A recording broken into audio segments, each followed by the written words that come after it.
Tuloy-tuloy tayo po na nag-abang sa NAIA mga kababayan sa posibleng pag-aresto kay Digong sa ibang exit. Ilalabas si Digong kasi dito magulo. Di ba? Baka makompromise yung security at saka siyempre balyahan, siksikan. Yan po. O baka palabas na. Nagpapagang mga balita at pagtalakay sa mga isyu ng lipunan. Bulsa! Opinyon, banat at paglalantad sa katotohanan. Bulsa! What you see is what you get. You decide. Tuloy-tuloy tayo po na nag-abang sa NAIA mga kababayan sa posibleng pag-aresto kay Digong. Ayan o. Nakabang yung mga taga-media. Sino ba to? Ang gulo-gulo po ng ng coverage ng media. Ayan o. Wala pa daw, sabi ng mga reporters. Wala pa niya, wala pa. Exciting to. Wala pa. Nakabang pa rin yung media.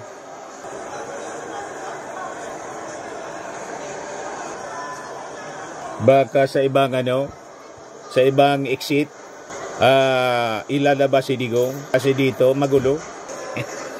Di ba? Baka makompromise yung security at saka siyempre balyahan, siksikan. Yan po. O baka palabas na mga kababayan. Pumoposisyon na yung mga cameraman. Yan o. Kabang sa labas yung mga polis.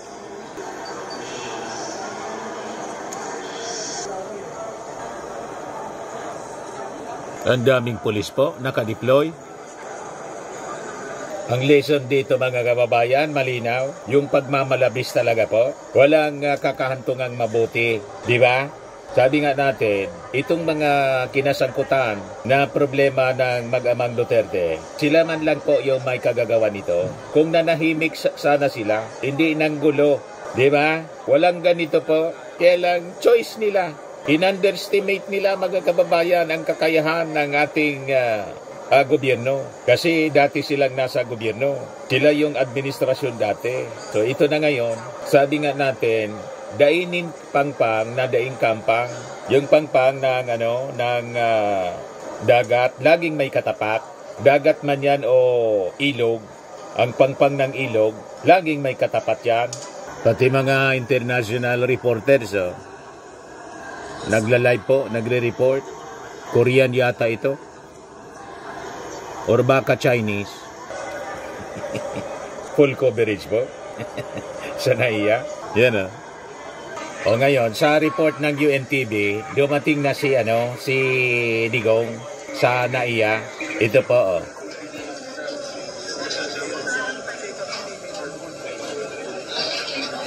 UNTV report siya. Yan si Digong.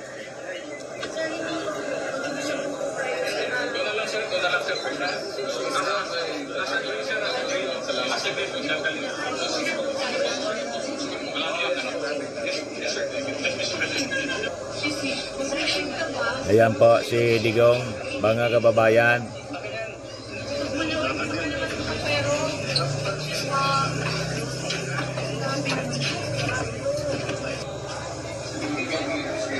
So nasa holding area pa siguro. Hindi pa umarap sa media.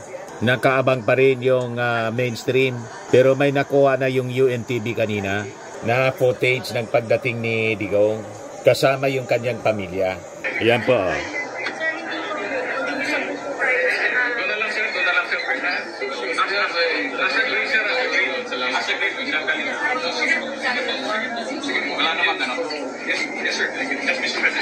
So confirmed na po mga kababayan, dumating na nga po sa NAIA Terminal 3. Baka mamaya may arrange na press con yung ating mga authorities. So possibly, siyempre, nandyan si General Marbil saka si General Torre. Sila yung sumalubong.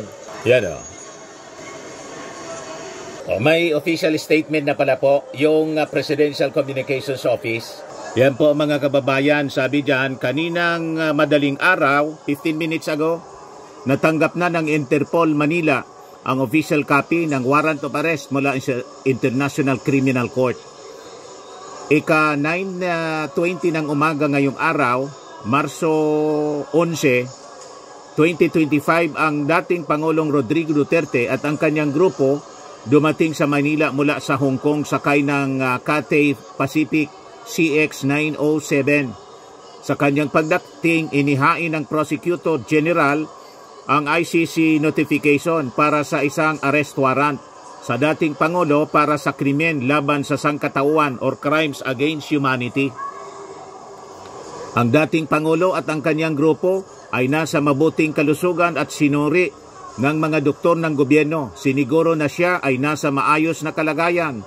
Ang mga opisyal ng PNP na nagpatupad ng warrant ay tiniyak na may suot na body camera. Sa ngayon, nasa custody na siya ng mga kinauukulan. So yun po ang official statement ng Palasyo Malacanang. So nasa custody na pala ng ating mga authorities si Digong. Kaya nangawala na yung mga tao dito. Mga kababayan, nasa custody na ng mga authorities. Backdoor mga kababayan pala. Baka mamaya magpalabas na ng official statement o humarap sa presscon si Digong. Kasi kung idadaan dito sa napakaraming media, magkakagulo talaga po. So backdoor sila dumaan mga kababayan. So hinuli na po, confirmed, hinuli na po. Nasa custody na at nasa magandang kalagayan si Digong. Ayan o. Sa ngayon, nasa custody na siya ng mga kinaukulan. Ito naman po, Firmax Firming and Lifting Cream. Pinapahid po sa mga pulses in affected area. Mainam po sa paninigas ng mga kasukasuan. Ito naman po, Automax Radiant Serum. Sa mukha naman yung application. Anti-aging po siya. You will look 10 years younger than your age. Sa mga cancer patients naman po, baka lang gusto ninyo itong itry. Nengsa Red Mix Fruit Drink. Hindi mo po siya gamot, food supplement siya. Kaya lang, gawa siya mga kababayan sa goji berry. Yung goji berry may anti-cancer properties. O ngayon, yung mga inquiries ninyo, dumiritso na lang kayo sa aming messenger sa Facebook para masagot namin agad. Ayos pa? Ayos na ayosan niya, Mr. Maravilla. At sa mga naghanap po ng malinis and spacious fitness gym, pumunta lang po kayo sa aming Colossal Fitness Gym. May Grab Car Rental din po kami. Ito naman po yung bago naming product na binibenta online. Eye Glow Serum, whitening po siya. Tingnan ninyo yung epekto sa aking anak na architect before and now. Yung mga inquiries po ninyo, dumiretso na lang kayo sa kanyang Facebook account, Riz Maravillas.